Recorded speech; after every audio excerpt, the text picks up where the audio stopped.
The second reading is from the Gospel according to Matthew, beginning at chapter 18, verse 1. At that time, the disciples came to Jesus and asked, "Who is the greatest in the kingdom of heaven?" He called a child, whom he put among them, and said, "Truly, I tell you, unless you change and become like children, you will never enter the kingdom of heaven. Whoever becomes humble like this child is the greatest in the kingdom of heaven. Whoever welcomes one such child in my name welcomes me. If any of you put a stumbling block before one of these little ones who believe in me, it would be better for you if a great millstone were fastened around your neck and you were drowned in the depths of the sea. Woe to the world because of stumbling blocks. Occasions for stumbling are bound to come, but woe to the one by whom the stumbling block comes." This is the word of the Lord. Thanks be to God.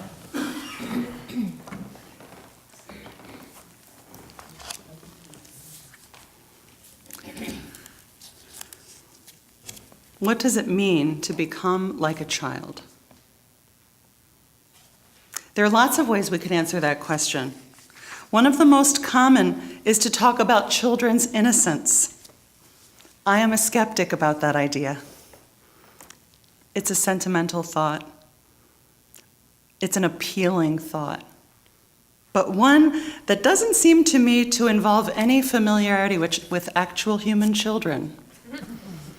I don't think Jesus is talking about innocence.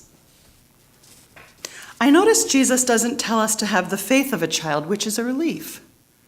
We can't unhear things. We can't unknow them or unlearn them. Anyway, ours is a gospel that can stand up to the scrutiny that good scholarship shines on it, that benefits from our deeper understanding of things like context and nuance and language. I don't think Jesus is talking about faith. I love the idea that this might be about playfulness.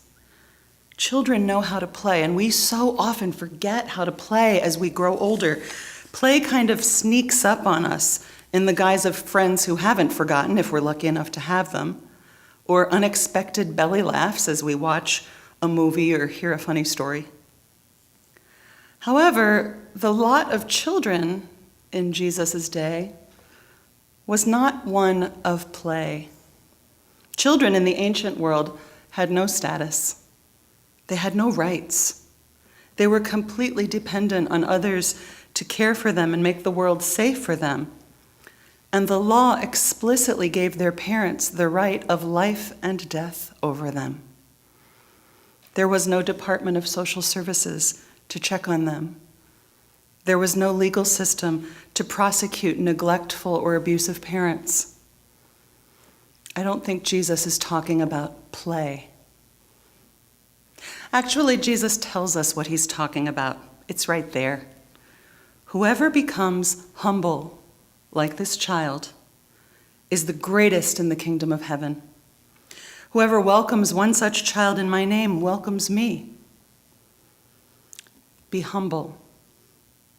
Humility is a tough concept to get our minds around. We keep confusing it with humiliation, and that's not what it means. Humility is actually a kind of wisdom. It means knowing the lay of the land, knowing that we are created in the image of God and are beloved children of God, and we are not God. That's humility. Understanding where we stand in the grand scheme of things, knowing that we're not at the bottom and we're not at the top. We are in the glorious and crowded middle. Humility is knowing our limitations as well as our strengths, having a realistic appraisal of both. A few weeks ago, I saw an article about someone named Inspector Gamache. Any nods of recognition? No.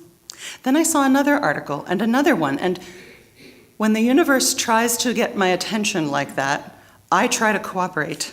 So I finally read one of the articles. The good inspector is the creation of a Canadian novelist named Louise Penny. He's a fictional character.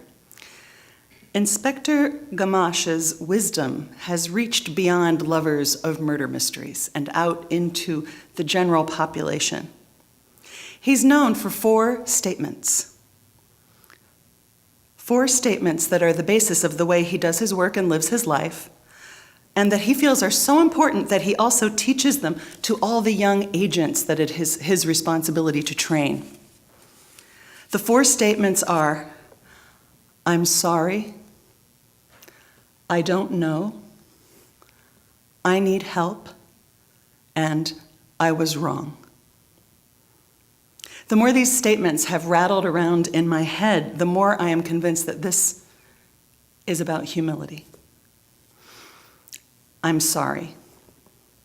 People tend to use the words I'm sorry in a few different ways. Some of us say I'm sorry almost too automatically, too much, inappropriately. We say it if we accidentally block someone's way in the aisle at the grocery store.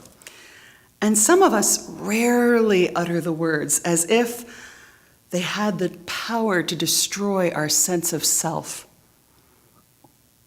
But to say I'm sorry appropriately when we've done something that we know has caused hurt or harm is to understand our own limitations.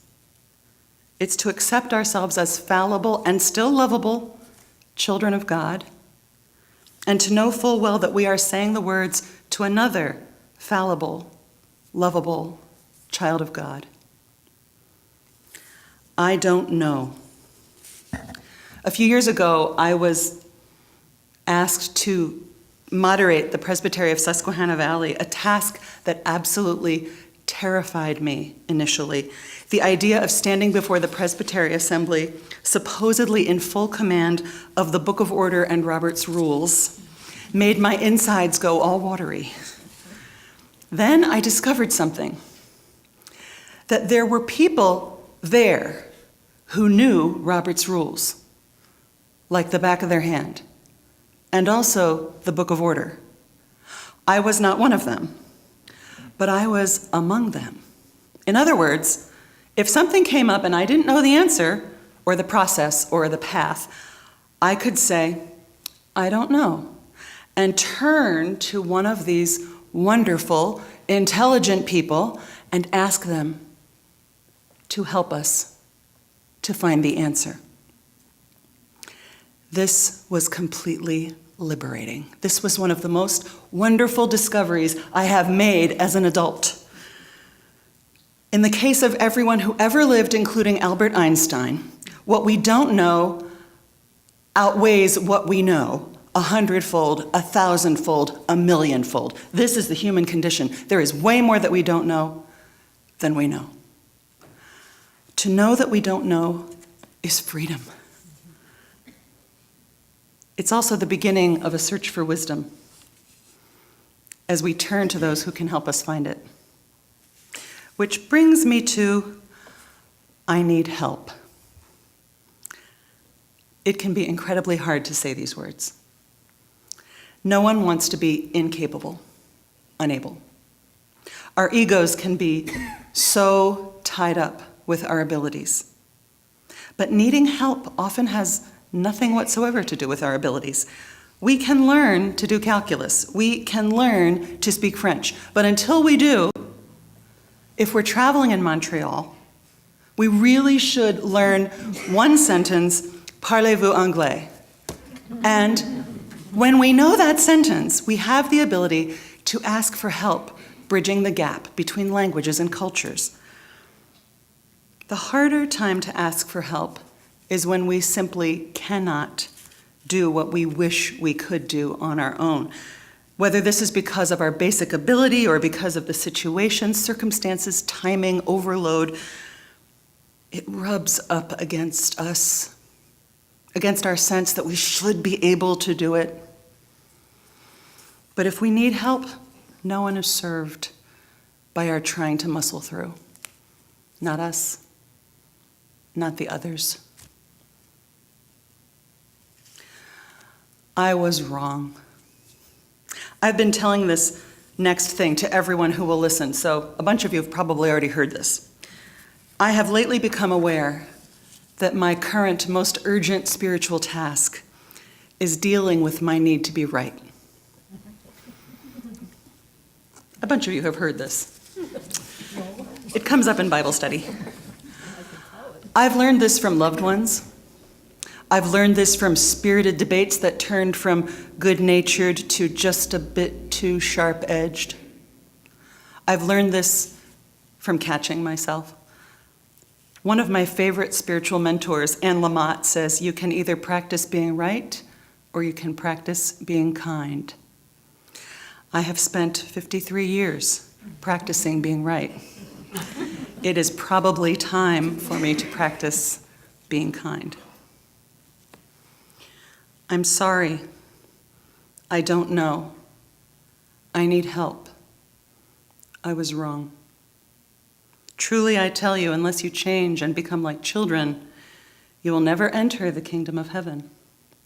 And truly, to be unable to say these things is to relegate ourselves to a kind of hell in which we are never able to truly make contact with other people. These sentences have another thing in common. They are ways into relationship. They are ways into connecting with others. We were not set here on this earth alone. We were set down in all kinds of communities, from families to neighborhoods to workplaces to tribes to churches, mosques, synagogues. All of us, precious, beloved children of God, all of us able to find our way back to that childlike state of recognizing that we need one another. We need one another. This is how we become like children. I'm sorry, I need you to forgive me. I don't know, please teach me. I need help, will you give it to me? I was wrong, I want you to know that I value you more than I value being right. We need one another. And by the grace and love of God, we have been given to one another. Precious, beloved, children of God, becoming like children together. Thanks be to God. Amen.